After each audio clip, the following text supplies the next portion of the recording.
महादेव, महादेव कहाँ गए महादेव? महाराज केसरी, मैंने तो पहले ही कहा था कि मदारी के रूप में वो कोई शक्ति थी जो अदृश्य हो गई। आप सत्य कह रहे हैं ऋषिराज, वो कोई और शक्ति नहीं, स्वयं देवादिदेव थे।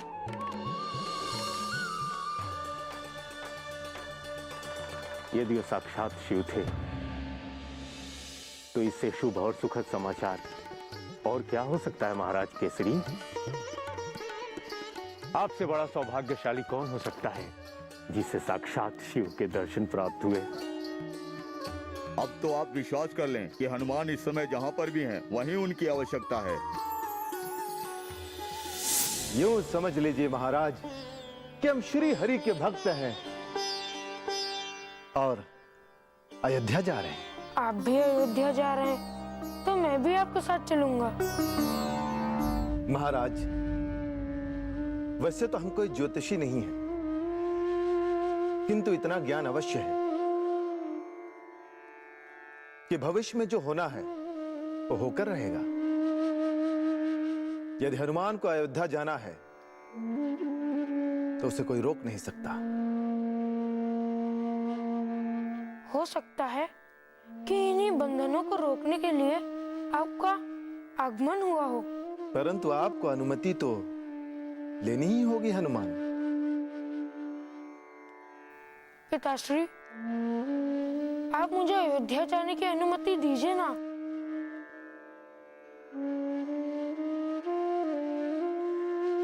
ठीक है पुत्र, हो सकता है तुम्हारा अयोध्या जाना किसी विशेष उद्देश्य को पूरा करे। कहाँ खोए हुए हैं महाराज?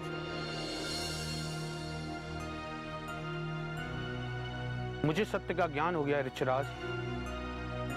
अब मैं पूरी तरह अस्वस्थ हो गया हूं। मुझे अब हनुमान को लेकर कोई चिंता नहीं है। आप सभी धन्यवाद के पात्र हैं जो आपने स्वयं हमें महादेव के दर्शन कराए। यदि मैं अयोध्या के लिए प्रस्थान कर जाता तो कदाचित मैं स्वयं श्री भोलेनाथ के दर्शन नहीं कर पाता। धन्य हैं आप सभी। अब हमें सुमेरु लौटने की अनुमति दें। आपको तो महादेव से ही सुमेरु लौटने की अनुमति मिल गई है महाराज केसरी।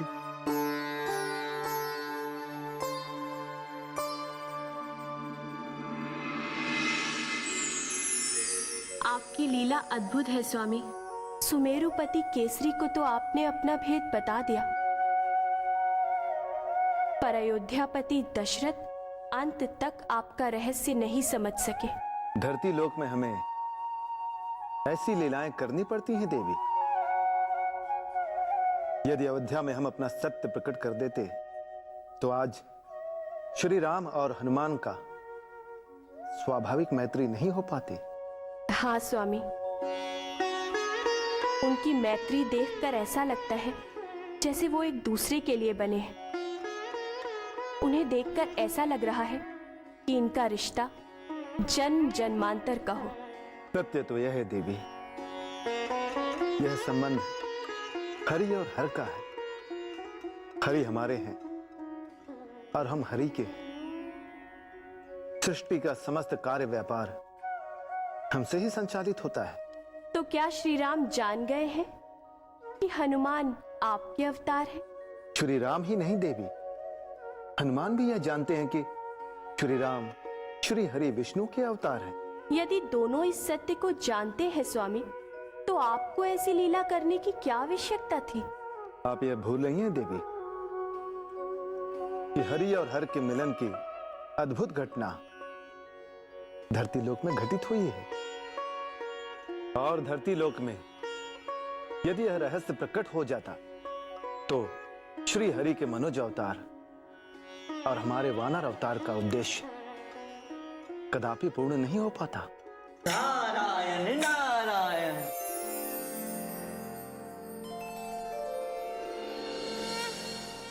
संकट मोचन जय हनुमान। मैं सुग्रीव का अंत किए बिना चैन से नहीं बैठूंगा।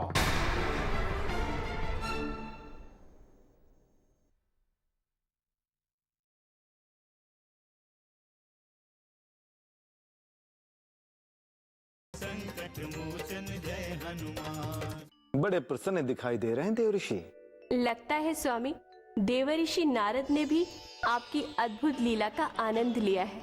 नारायण नारायण, हमने ही नहीं संपूर्ण देवलोक आपके लौकिक लीला को देखकर आनंदित हुआ है महादेव। मुझे तो अभी भी आपका वो दृश्य आंखों के सामने घूम रहा है प्रभु।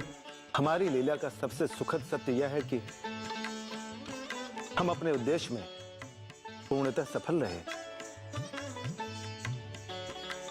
और इसी का परिणाम है कि श्री राम और हनुमान एक साथ हैं।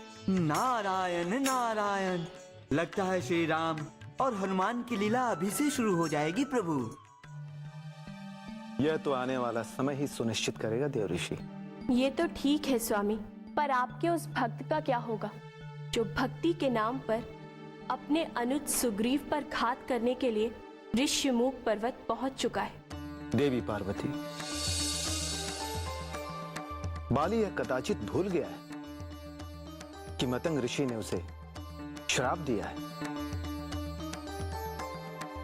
यदि वह सुग्रीव के रहने वाले क्षेत्र में जाएगा तो वह वहीं भस्म हो जाएगा।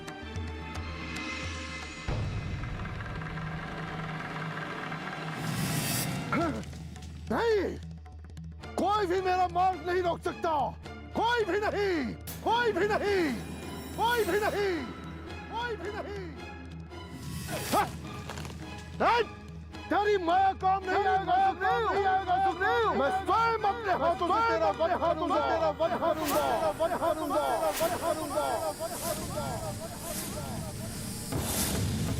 सुन रहे हैं ऋषराज, सुन रहे हैं, भ्राता बाली की ललकार सुन रहे हैं। वो यहाँ भी पहुँच गए। आपने तो कहा था क्यों? मैंने जो कहा था वो अंतिम सत्य है महाराज सुग्रीव। बाली चाहे कुछ भी कर ले, वो यहाँ जीवित नहीं आ सकता। आवेश में वो महर्षि मतंग का शाप भूल गया है। क्या महर्षि मतंग से आशीर्वाद नहीं पा सकते? क्या महर्षि मतंग से सहायता नहीं पा सकते? यदि उन्होंने मेरे प्राण लेने की ठान ही ली है तो कुछ भी कर सकते हैं ऋषराज, कुछ भी कर सकते हैं। आदेश दे राज, हम अभी किस किंद्राज का अहंकार चूर कर देते हैं। नहीं, कदापि नहीं। भ्राता बाली का सामना महादेव के अतिरिक्त कोई नहीं कर सकता। हमें शीघ्र अतिशीघ्र यह स्थान छोड़ देना चाहिए। सुन ले सुग्रीव, सुन ले सुग्रीव, सुन ले सुग्रीव, सुन ले सुग्रीव। यदि तू शंकर सुमन हनुमान की सहायता प्राप्त कर सकता है तो मैं भी महादेव को प्रसन्न कर सकता हूँ, प्रसन्न कर सकता हूँ, प्रसन्न कर सकता हूँ, कर सकता हूँ, कर सकता हूँ। संसार की कोई भी शक्ति मेरा मार्ग बाधित नहीं कर सकती, बाधित नहीं कर सकती, बाधित नहीं कर सकती, बाधित नहीं कर सकती। तेरे अंत के लिए मैं कुछ भी कर सकता हूँ। तुम जो अग्नि की माया दिखा रहे हो तो सुन ले, ये अग्नि क्या, जल वायु सबको मैं अपने वश में कर लूंगा, वश में कर लूंगा, वश में कर लूंगा, वश में कर लूंगा। अब मैं देखता हूँ कि केसरी का पुत्र हनुमान तुझे किस तरह सहायता देता है। सुन रहे ऋषराज, उसे यहाँ हनुमान के आने की सूचना भी मिल गई है। मैं बार बार कहता हूँ कि कोई भी सूचना मिल जाए, वो कोई भी साधना कर ले, किंतु वो यहाँ तक नहीं आ सकता। उसे महर्षि मतंग ने महादेव की समस्त शक्तियों के प्रभाव से शाप दिया है। ऋषराज, क्या महर्षि मतंग के श्राप का प्रभाव समाप्त नहीं हो सकता है? नहीं सुग्रीव, नहीं। किसी भी स्थिति में शाप का प्रभाव समाप्त नहीं हो सकता। ऋषि मतंग का श्राप अटल है। तो क्या भ्राता बाली को इस श्राप का ज्ञान नहीं है? अभी तक बाली उस श्राप को आपकी माया समझ रहा है। वो इसी छद्म विश्वास में है कि वो इस माया को समाप्त कर सकता है। सुग्रीव! सुग्रीव! सुग्रीव! कहाँ कारों की तरह छुपा है सुग्रीव? सुन रहे ऋषराज, देखिए वो अब भी मुझे ललकार रहा है। सत्य तो ये है सुग्रीव कि आप में बाली का भय समा गया है, और यदि आप इतने ही भयभीत हैं तो मैं स्वयं बाली से मिलता हूँ। तुम सभी यहीं रुको, मैं वहाँ अकेला ही जाऊंगा।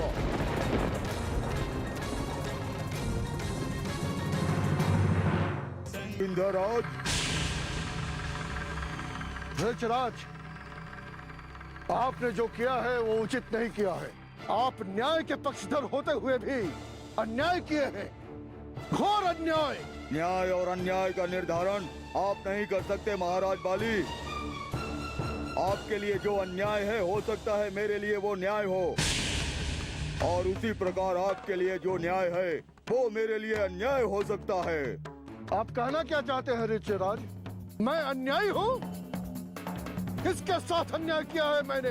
तत्काल मैं आपसे इस विषय में वार्ता करने नहीं आया हूँ किष्किंधापति। मैं तो आपको ये स्मरण कराने आया हूँ कि ये क्षेत्र आपके लिए शापित है। मुझे दिग्भ्रमित मत कीजिए ऋचराज। मैं आपके तर्कों से भयभीत नहीं होने वाला। तर्क नहीं अपितु सत्य कह रहा हूँ महाराज बाली। आपका सत्य क्या है ऋचराज? सत्य तो ये है कि आप मतंग क्षेत्र में कदापि प्रवेश नहीं कर सकते। मैं किष्किंधापति हूँ और कोई भी मुझे कहीं भी आने जाने से नहीं रोक सकता। आप महर्षि मतंग का शाप भूल रहे हैं। मैं शिव साधक मतंग वंशज महर्षि मातंग अपने तेजो बल से देवराज इंद्र के पुत्र किष्किंधा नरेश बाली को ये श्राप देता हूं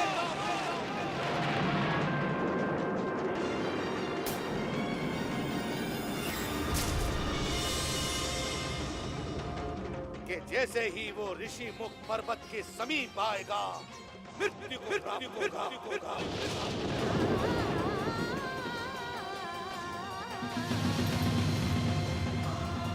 यदि भूल से भी उसने मेरे आश्रम में प्रवेश किया तो वो उसी समय, उसी क्षण मृत्यु को प्राप्त होगा।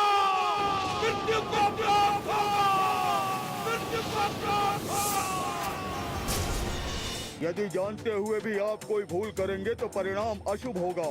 ऋचराज, यहाँ आने से पूर्व मैंने महादेव का आशीर्वाद प्राप्त किया है और महर्षि मतंग का शाप महादेव के आशीर्वाद से बढ़कर कभी नहीं हो सकता। किंतु महाराज बाली, शाप का प्रभाव कभी समाप्त नहीं होता।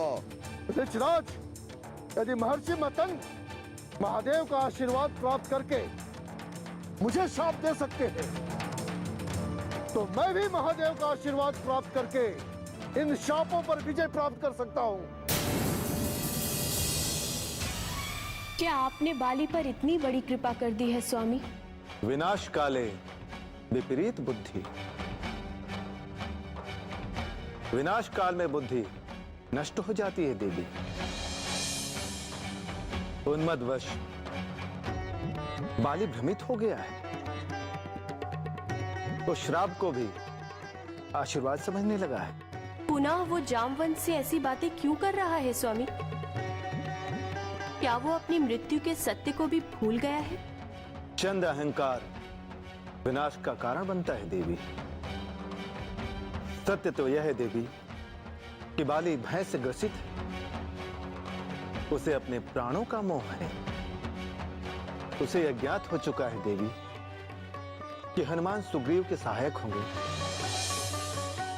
और वो सुग्रीव का कोई भी अहित नहीं कर सकता। आप उसे रोकते क्यों नहीं स्वामी? महर्षि मतंग के श्राप के कारण वह कभी भी आगे नहीं बढ़ सकता। राज सुग्रीव पर घात करने से पूर्व आपको अपने प्राणों की रक्षा करनी होगी किष्किंधा राज। महादेव की कृपा से मतंग ऋषि का श्राप का प्रभाव कदापि समाप्त नहीं होगा। उनकी कृपा से श्राप का रूप बदल सकता है। ये आप भी जानते हैं कि श्राप एक शक्ति है, ऊर्जा का एक रूप है जो कभी समाप्त नहीं हो सकता। चाहे जो भी हो ऋचराज, मेरा लक्ष्य अटल है। मैं सुग्रीव का अंत किए बिना चैन से नहीं बैठूंगा। इसके लिए आप महादेव से प्रार्थना क्यों नहीं करते? वो तो महाकाल हैं। वो जिस पर भी अपनी दृष्टि डाल देते हैं वो भस्म हो जाता है। मुझे भ्रमित करने का प्रयास मत कीजिए ऋचराज। मैं भली भांति जानता हूँ कि आप सुग्रीव की सहायता कर रहे हैं। कोई किसी की सहायता करके विधि के विधान को नहीं टाल सकता किष्किंधा राज। जब सुग्रीव का वध आपके हाथों होना होगा तब उसे कोई नहीं रोक सकता, शंकर सुवन केसरी भी नहीं। यही सत्य है देवी। जामवंत ने बाली को संकेत में सब कुछ बता दिया है। अब उसे कोई उचित निर्णय अवश्य लेना चाहिए। बाली तो अपना निर्णय ले चुका है स्वामी। ये उसका निर्णय नहीं, उसकी अज्ञानता है देवी। एक ओर वह हमारे अवतार हनुमान से भयभीत है, तो दूसरी ओर हनुमान की भविष्य की लीलाओं को नकार रहा है। इसका परिणाम क्या होगा स्वामी? बाली को किष्किंधा लौट जाना चाहिए देवी। उसके भविष्य का निर्णय श्री राम और हनुमान ही सुनिश्चित करेंगे।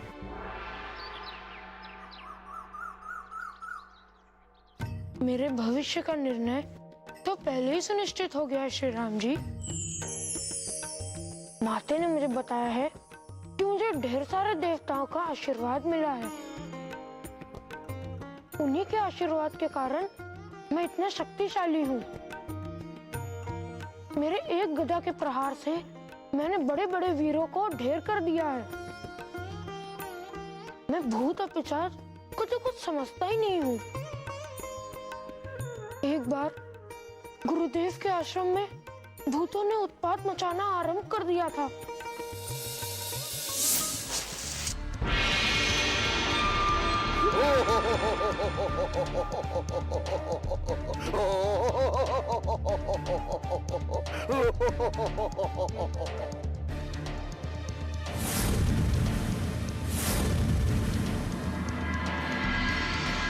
अरे तुम रुक क्यों गए? आओ आओ, मुझे मारो। तुम तो प्रेत हो, तुम्हें किस बात का भय?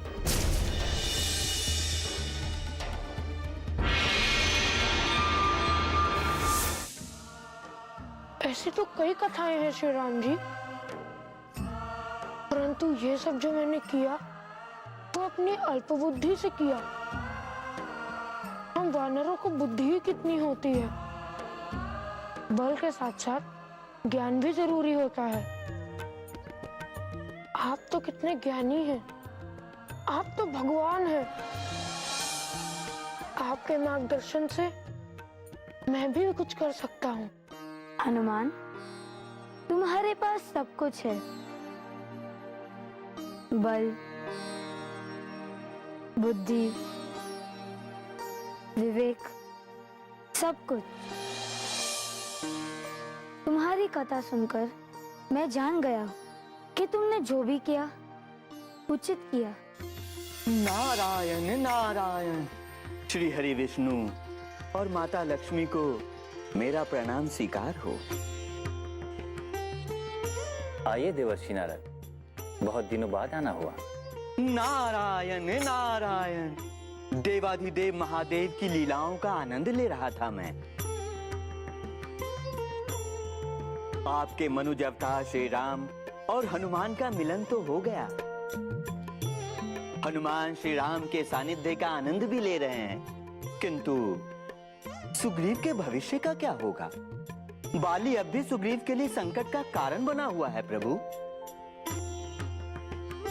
देवर्षि नारद, सुग्रीव धर्म के पक्षधर है, इसलिए सुग्रीव का नहीं बाली का अंत होगा और हनुमान उसके अंत में अपनी भूमिका निभाएंगे। सुग्रीव का कोई कुछ भी अहित नहीं कर सकता। नारायण नारायण। हम सब भी यही चाहते हैं प्रभु।